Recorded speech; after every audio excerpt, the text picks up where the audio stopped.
You know the Donald Trump mentality. Donald Trump is a very, very powerful, multi-billion-dollar executive, right? And he's, I think he's got a TV show too where he's making people into entrepreneurs and things like that. Bottom line is he's a real estate tycoon more than anything else, right? And you know how real estate in this society works. You buy, and you buy, but you don't pay for it. You use your credit to buy, and you don't make the maximum payments, you make what? The minimum payments, and now your credit is being built. When your credit is built, you buy again, you rent it out or whatever, and you keep building your empire. Now, if the Donald Trump-like billionaire was to pay off every one of his properties today, would he still be a billionaire? No.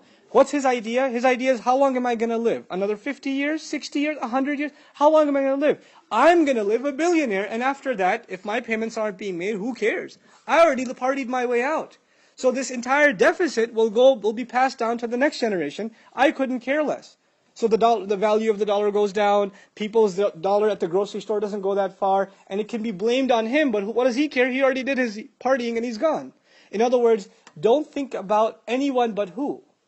Yourself. Jama'a malan wa addada. This is at the heart of capitalist thinking. At the core of it. Now compare this to the mind of the Muslim. Just one more smaller example, because this is dealing with economics, right? A home. Home ownership in this country is a big deal. And of course it bubbled and collapsed and all of that. But just put it in very simple economic terms, even like an elementary school child can understand. 100 years ago, somebody buys a house. Somewhere in New York City, somebody buys a house. Let's say they pay $50,000 for it. But they don't buy it cash, and they don't buy it interest-free, they buy it on a mortgage. So they end up paying over 30 years, not $50,000, what did they end up paying? $150,000. Okay, now it's time for them to sell it. Are they going to sell it for $60,000? No, they ended up putting in $150, so they should at least sell for $200 and $250, so they sell it for $250. The next buyer comes in, buys the place for $250, but he didn't buy it cash. What did he buy it on? Credit. So he's not going to pay $250. Over 30 years, he'll pay $400,000, $500,000. When time comes for him to sell it, it keeps going up, right? So what's happened is, first of all, the value of currency went down.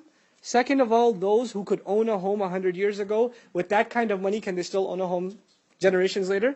No. So you made the opportunity for the next generation more and more and more impossible.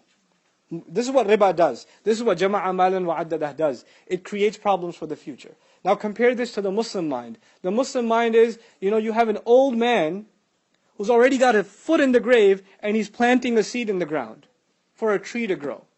And you ask him, you're not going to live long enough for this tree to grow. And he says, well, it will give somebody shade one day, sadaqah jariyah for me. This is the mind of the Muslim, right? That's what it's supposed to be. We think about how the future will be benefited. Not, live, eat, sleep, drink, and die. That's it. This is the reversal of thought. And that's really, when we read this stuff, we shouldn't just think about what's happening, a millennium and a half ago. These are realities of our time. These are serious problems of our time. And unfortunately, just because we're Muslim doesn't mean that we haven't been engrossed in the deepest depths of the black greed of capitalism. We ourselves have become really nasty capitalists ourselves. And we don't think about the greater good and serving society and building the kinds of institutions, right? We've become people of الَّذِي جَمَعَ مَالًا وَعَدَّدًا. May Allah protect us from it and get us out of this mess.